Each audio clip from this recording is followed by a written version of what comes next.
엄마가 잠에서 깨어나지 않습니다. 아빠가 갑자기 숨을 쉬지 않습니다. 이럴 때 우리는 어떻게 해야 할까요? 눈앞이 캄캄하고 당황스럽지만 누군가는 침착하게 움직여야 합니다. 119를 불러야 할지, 경찰에 신고해야 할지, 장례식장을 먼저 알아봐야 할지, 정확한 순서를 모르면 마음의 슬픔보다 행정적인 혼란이 더 크게 다가올 수 있습니다. 누구에게나 갑작스럽게 닥칠 수 있는 상황. 부모님이 자택에서 돌아가셨을 때 가장 먼저 해야 할 일부터 장례와 사망신고, 그리고 연금과 통장 정리까지 이 영상을 통해 꼭 필요한 절차만 차근차근 알려드리겠습니다. 미리 알아두는 것. 사랑하는 부모님을 위한 준비입니다. 새벽 3시였습니다. 갑자기 어머니가 숨을 쉬지 않으셨습니다.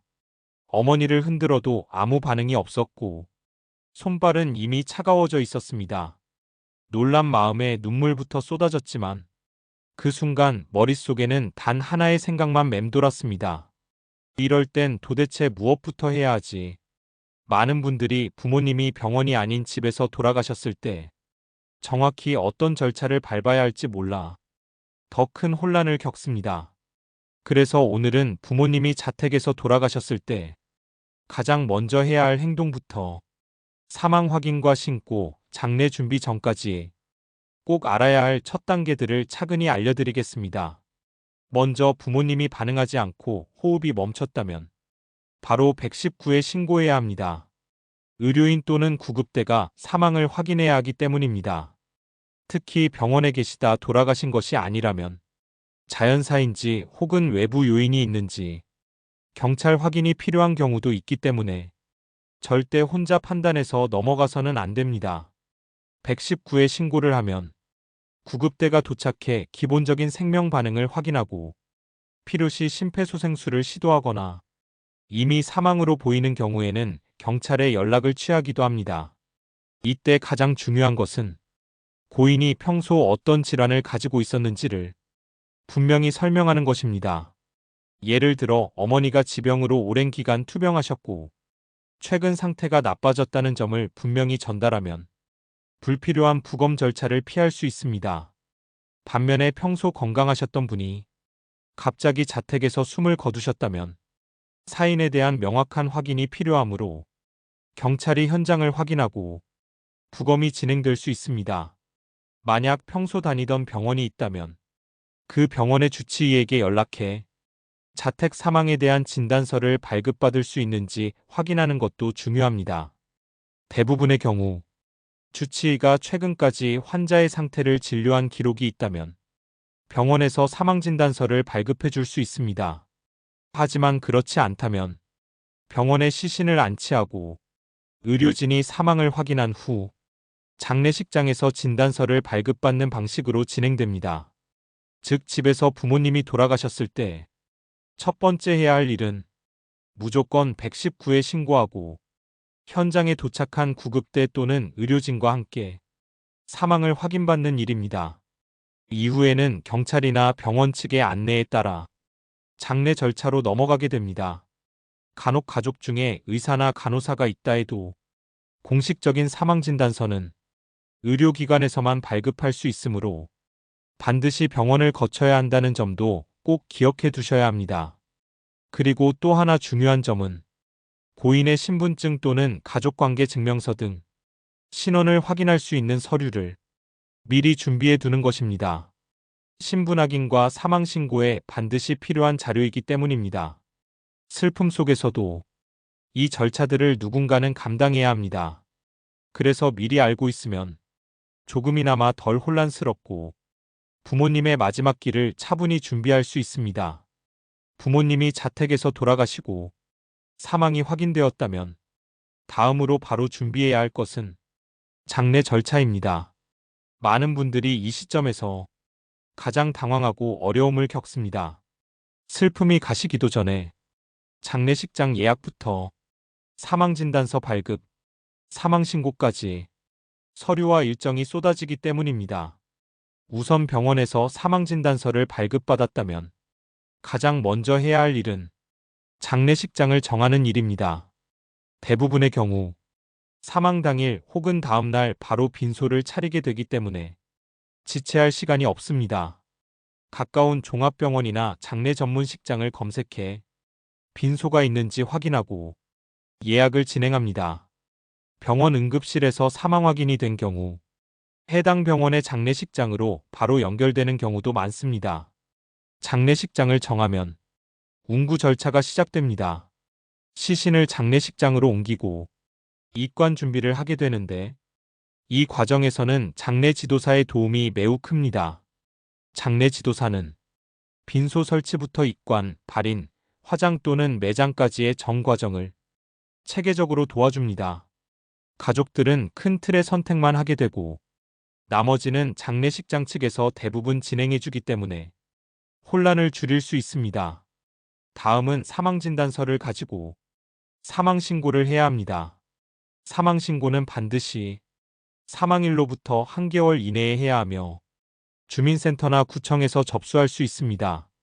사망진단서 원본 한 부와 신고인의 신분증을 지참해야 하며 보통은 가족 중 1인이 신고인 역할을 맡습니다. 사망신고가 완료되면 가족관계 등록부에서 고인의 정보가 말소되고 이후 관련 행정처리에 반영됩니다. 이 절차는 단순한 행정이 아닙니다. 고인의 연금 지급 중지, 건강보험 자격 정리, 각종 복지 서비스 해지에 모두 연결되기 때문에 정확하게 신고하는 것이 중요합니다. 또한 장례식장에서는 보통 3일장을 기준으로 첫날은 조문을 받기 위한 빈소 준비, 둘째 날은 고인을 입관하는 입관식, 셋째 날은 발인과 장지 이동, 이런 일정으로 진행됩니다. 장지를 화장으로 할지 매장으로 할지는 고인의 유언이나 가족의 의사에 따라 결정하며 요즘은 많은 분들이 낙골당 안치를 선택하고 있습니다. 화장을 할 경우에는 화장장 예약도 장례식장에서 함께 도와주며 발인 후 바로 화장장으로 이동해 유골함을 인계받게 됩니다.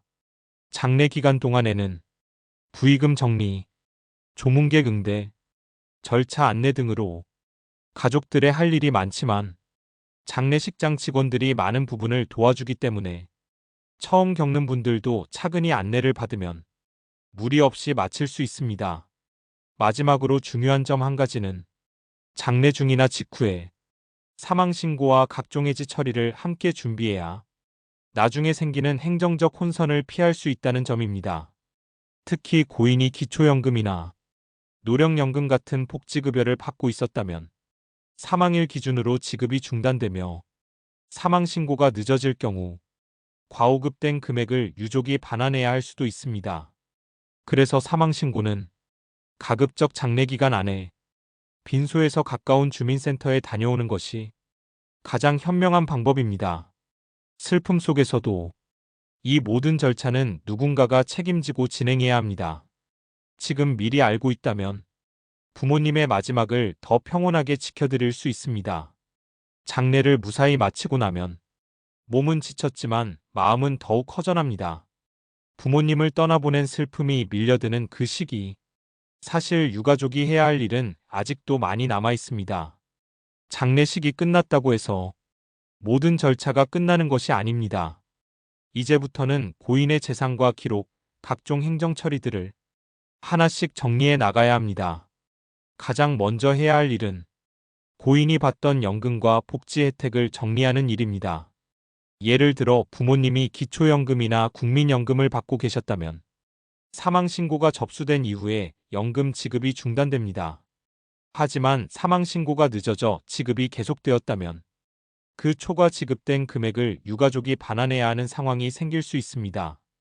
그래서 사망신고를 마친 뒤에는 국민연금공단이나 읍면동 주민센터에 연락해 정확히 어떤 연금이 지급되고 있었는지 확인하고 지급 중지 및 정산 절차를 진행하는 것이 좋습니다. 또한 건강보험도 반드시 정리해야 합니다. 고인이 세대주였다면 세대 구성원이 바뀌게 되므로 피부양자 자격 여부도 재검토해야 합니다. 건강보험공단에 전화하거나 가까운 지사에 방문해 사망신고 후 세대 변경이나 보험료 납부 구조가 어떻게 바뀌는지 상세히 안내받는 것이 좋습니다. 다음으로는 고인의 금융계좌 정리입니다. 부모님의 통장과 예금, 적금, 보험 등을 정리하려면 해당 금융기관에 사망자 명의의 계좌에 지나 상속 신청을 해야 합니다. 이때 필요한 서류는 사망진단서 또는 사망신고서 사본, 가족관계증명서, 상속인의 신분증, 그리고 상속인 전체의 동의서 등이 있습니다. 계좌에 남은 예금은 법적으로 정해진 상속 순서에 따라 분배되며 상속인 간의 협의가 필요한 경우 상속폭이나 한정승인 같은 절차도 고려해야 할 수 있습니다. 보험 역시 마찬가지입니다. 부모님 명의로 가입된 생명보험이나 실손보험이 있다면 보험회사에 사망 사실을 알리고 보험금 청구 절차를 밟아야 합니다. 보험금은 상속세 과세 대상이 될 수 있으므로 일정 금액을 초과할 경우 국세청에 신고해야 할 수도 있다는 점도 염두에 두어야 합니다. 또 하나 놓치기 쉬운 부분은 고인의 명의로 되어 있는 공과금이나 휴대폰, 인터넷 등 생활요금 정리입니다.